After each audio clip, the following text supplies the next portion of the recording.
সমর্থকরা আস্তে আস্তে সেখানে কংগ্রেসে আসতে শুরু করেছে। আমরা যারা বিজেপিতে গিয়েছিলাম সুদীপ রায় বর্মনের নেতৃত্বে, আশিস শাহর নেতৃত্বে, আমরা আবার ঘরে ফিরতে সেখানে শুরু করলাম। এই অনাচার সেখানে ভগবানও কিন্তু সইবে না। যে অনাচার আপনারা শুরু করেছেন ধর্মের নামে, যে বজ্জাতি সেখানে দেশের মানুষের সাথে করছেন, ভগবানও কিন্তু আপনাদের সেখানে ক্ষমা করবেন। নমস্কার, দেখছেন খবরে প্রতিবাদের সাক্ষাৎকার অনুষ্ঠানের আরও একটি নতুন পর্ব। আমি শতরূপা আপনাদের সঙ্গে, এবং এই মুহূর্তে আজকের সাক্ষাৎকারের এই পর্বে আমার সঙ্গে রয়েছেন উদয়পুর জেলা কংগ্রেস সভাপতি শ্রী টিটন পাল।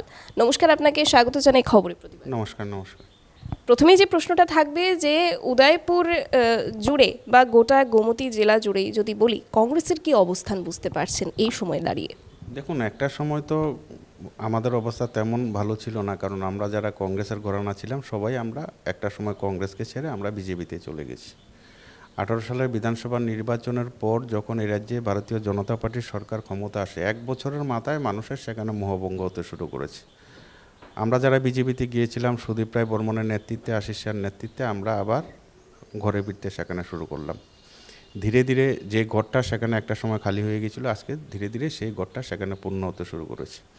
কারণ যাদের মোহভঙ্গ হয়েছে, যারা একটা বিশাল স্বপ্ন নিয়ে ভারতীয় জনতা পার্টি দলে যোগদান করেছিল, তারা সেখানে বুঝতে শুরু করেছে যে ভারতীয় জনতা পার্টির কেন্দ্রীয় নেতৃত্ব এবং রাজ্য নেতৃত্ব 18 সালের নির্বাচনে যেভাবে মানুষের কাছে সেখানে মিথ্যা প্রতিশ্রুতি দিয়েছে, এবার বিভ্রান্ত করেছে, সেই বিভ্রান্তের পরেই এই রাজ্যের মানুষ সেখানে বিজেপিকে ভোট দিয়েছে। ধীরে ধীরে যাদের মোহভঙ্গ হয়েছে সে সমস্ত সাধারণ সমর্থকরা আস্তে আস্তে সেখানে কংগ্রেসে আসতে শুরু করেছে। উদয়পুর জেলাতে, অর্থাৎ এই গোমতী জেলাতে আমরা কংগ্রেস আগের থেকে আমরা এখন একটা অনেক ভালো মজবুত জায়গায় সেখানে দাঁড়িয়েছি। প্রত্যেক দিন নতুন নতুন মানুষ সেখানে আমাদের সাথে সংযোগ হচ্ছেন। আমাদের বিশ্বাস আগামী দিন সেটা আরও বৃহৎ আকার সেখানে ধারণ করবে।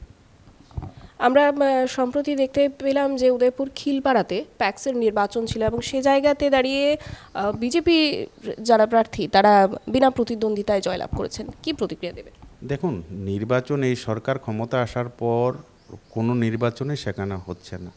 সেটা ত্রিস্তর পঞ্চায়েত নির্বাচন বলুন আর কোনো স্থানীয় বোর্ড নির্বাচন সেখানে বলুন। আমরা ত্রিস্তর পঞ্চায়েত নির্বাচনে এবার আমরা বহুত চেষ্টা করেছি যে মনোনয়ন দাখিল করে আমরা যাতে নির্বাচনে সেখানে লড়াই করতে পারি। খুব দুর্ভাগ্যজনকভাবে সেখানে টেপানিয়া ব্লকে কি ঘটনা হয়েছে রাজ্যের মানুষ সেখানে দেখেছে। সুদীপ রায় বর্মনের উপস্থিতিতে আমরা শত চেষ্টা করেও প্রশাসনকে বলেও আমরা মনোনয়ন দাখিল করতে পারিনি। আমরা আক্রান্ত, সুদীপ রায় বর্মন আক্রান্ত হয়েছেন, একাধিক কর্মী আমাদের হাত ভেঙেছে, পাও ভেঙেছে, সেখানে রক্তাক্ত হয়েছে। কিছু কিছু জায়গায় আমরা সেখানে মনোনয়ন সেখানে দাখিল করেছিলাম, নির্বাচনে লড়াই করব সংকল্প নিয়েছিলাম, যেমন জামজুরি পঞ্চায়েত, যেমন মাতারওয়ার বিধানসভা কেন্দ্রের আপনার মুরাপাড়া পঞ্চায়েত, দক্ষিণ মুরাপাড়া পঞ্চায়েতে প্রার্থী আমরা দিয়েছি। নির্বাচন সকাল থেকে, আগের থেকে তো সন্ত্রাস ছিল, নির্বাচনের সকাল থেকে বহিরাগতদের নিয়ে সেখানে ভোট দখল করে সেখানে ছাপ্পা ভোট দিয়ে সেখানে বিজেপি প্রার্থীদের সেখানে জিতিয়ে দেওয়া হয়েছে। আরও মজার ঘটনা, আমি বাগমা বিধানসভা কেন্দ্র থেকে বিলং করি, সেই বিধানসভা কেন্দ্রের একটা প্যাক্স নির্বাচন, স্থানীয় বোর্ড নির্বাচন, সেই নির্বাচনে আমরা সিদ্ধান্ত নিয়েছিলাম আমরা নির্বাচনে সেখানে লড়াই করব কংগ্রেসের হয়ে। আমরা দেখলাম ওই বিধানসভা কেন্দ্রের মাননীয় বিধায়ক রামপদ জমাতিয়া যাতে মনোনয়ন যাতে আমরা বিরোধীরা তুলতে না পারি, অবাক কাণ্ড, বাস বোঝাই করে কাকরাবন, বাগমা, মাতারবাড়ি বিভিন্ন বিধানসভা কেন্দ্র থেকে লোক নিয়ে সেখানে টোটাল পঞ্চায়েতটাকে কর্ডন করে রেখেছে, ব্যারিকেড করে রেখেছে, যাতে আমরা নমিনেশন সেখানে তুলতে না পারি। এবার ভাবুন, একটা স্থানীয় নির্বাচন, সেই নির্বাচনে সেখানে বিরোধীদের মনোনয়ন সেখানে তুলতে দিচ্ছে না। প্যাক্স নির্বাচন গতকালকে খিলপাড়াতে প্যাক্স নির্বাচনের মনোনয়ন সেখানে জমা দেওয়ার তারিখ ছিল, সেখানে দেখলাম তার আগেই সেখানে ভারতীয় জনতা পার্টির যারা কট্টর সেখানে সমর্থক যুব মোর্চার কর্মীরা টোটাল খিলপাড়া এলাকায় সেখানে ব্যারিকেড করে রেখেছে। এই অবস্থায় দাঁড়িয়ে সেখানে পুলিশ প্রশাসনও সেখানে ঠুটু জগন্নাথ, কারণ আগের বিভিন্ন নির্বাচনে পুলিশ প্রশাসনকে জানিয়েও আমরা কোনো সহযোগিতা পাইনি। সেই কারণে হুমকি দামকি দিয়েছে। আমরা অনেক কষ্ট করে এই হুমকির মধ্যেও আমরা প্রার্থী সেখানে তৈরি করেছিলাম। সেই পরিস্থিতির কারণে নিরাপত্তার প্রশ্নে সেখানে আমরা শেষ পর্যন্ত মনোনয়ন আমরা সেখানে দাখিল করতে পারিনি।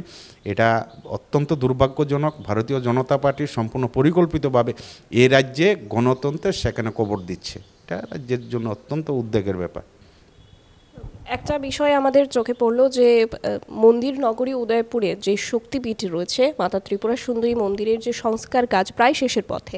দেখা গেছে যে এই মন্দিরের সংস্কার কাজের পর যে রংটা করা হয়েছে সেটা লাল রং, যেটা এত বছর ধরে চলে আসছে, পরিবর্তন করে সেটাকে গেরুয়া রং করা হয়েছে। এই বিষয়টাকে কিভাবে দেখছেন? মানে এটা জনমনে বা ভক্তদের মধ্যে কোনো রকম প্রভাব ফেলতে পারে কি? নিশ্চয়ই সেখানে ভক্তদের মধ্যে একটা সাংঘাতিক সেখানে প্রতিক্রিয়া সেখানে তৈরি হয়েছে।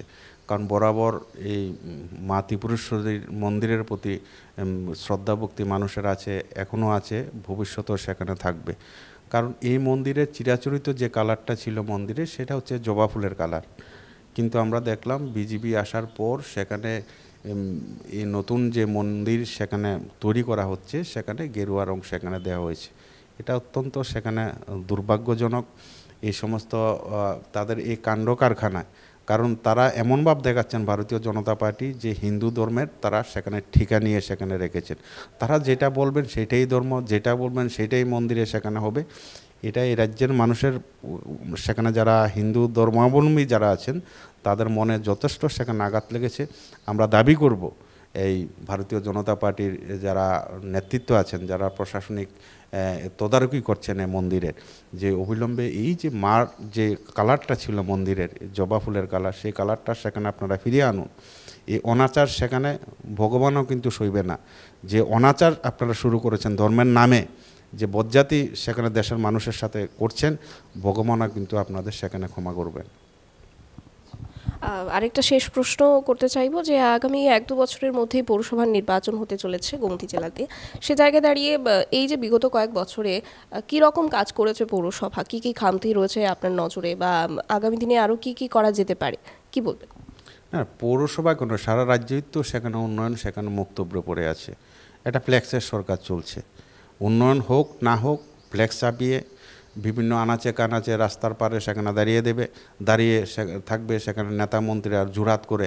সেটা আপনার দুর্গাপূজা বলুন, যে কোনো উৎসব বলুন, সেখানে বছরের নতুন বছর প্রথম দিন বলুন, যাই বলুন, দেখবেন ফ্ল্যাক্সে সারা রাজ্যটা সেখানে ছেয়ে যাচ্ছে। উন্নয়ন বলতে সেখানে কিছুই হয়নি। যা কিছু সেখানে হয়েছে সেখানে ঠিকাদারি যারা কাজ করছেন অত্যন্ত নিম্নমানের। যা টুকটাক উদয়পুরনগর পঞ্চায়েত পৌরসভা এলাকার মধ্যে সেখানে কাজ হচ্ছে নিম্নমানের। কারণ তার জন্য সেখানে দোষী কন্ট্রাক্টররা নয়, কারণ কন্ট্রাক্টরদের উপর যেভাবে জিজিয়া কর চাপাচ্ছেন কন্ট্রাক্টর অ্যাসোসিয়েশন, তাদের সেখানে বিভিন্ন জায়গায় সেখানে তাদের কাজ করার আগেই যে কাজ যে নিচ্ছেন তার সেখানে একটা পার্সেন্টেজ সেখানে একবার কন্ট্রাক্টর অ্যাসোসিয়েশনকে দিতে হচ্ছে, কন্ট্রাক্টরকে। তারপর সেখানে মণ্ডলকে একটা পার্সেন্টেজ দিতে হচ্ছে। এবং যেই সেক্টরে সেখানে কাজ করছেন সেই সেক্টরে বুথ সভাপতির উনি ওনার টিম নিয়ে আবার কন্ট্রাক্টরকে ধরছেন। অর্থাৎ একটা কাজ নিয়ে কন্ট্রাক্টর 3-4 জায়গায় তাদেরকে সেখানে হাপ্তা দিতে হচ্ছে, কমিশন দিতে হচ্ছে। তাহলে এই যে কাজ নিম্নমানের হবে না কেন? আজকে সারা রাজ্যেই দেখবেন সেখানে বিভিন্ন সংবাদপত্রের মাধ্যমে, বিভিন্ন নিউজ চ্যানেলের মাধ্যমে আমরা দেখছি যেখানেই কাজ হচ্ছে অত্যন্ত নিম্নমানের। মানুষের মধ্যে খুব তৈরি হচ্ছে, অনেক জায়গায় সেখানে কাজ আটকে দিচ্ছেন। উদয়পুর শহর এলাকার মধ্যে যা কিছু হচ্ছে সেখানে কাজ অত্যন্ত সেখানে নিম্নমানের। আমরা সেখানে প্রশাসনের কাছে দাবি করব, বিজেপির কাছে তো দাবি করে লাভ নেই, প্রশাসনের যারা আছেন, স্বচ্ছ অধিকারী যারা আছেন, আপনারা সেই কাজের গুণগত মান সেখানে আপনারা পর্যালোচনা করুন। আগামী দিন যে কাজগুলাই হয় সরকারি উন্নয়নের টাকা, সেই কাজগুলোর যাতে আপনার স্বচ্ছতা থাকে এবং ভালোভাবে যাতে কাজটি করা হয়। অসংখ্য ধন্যবাদ আপনাকে।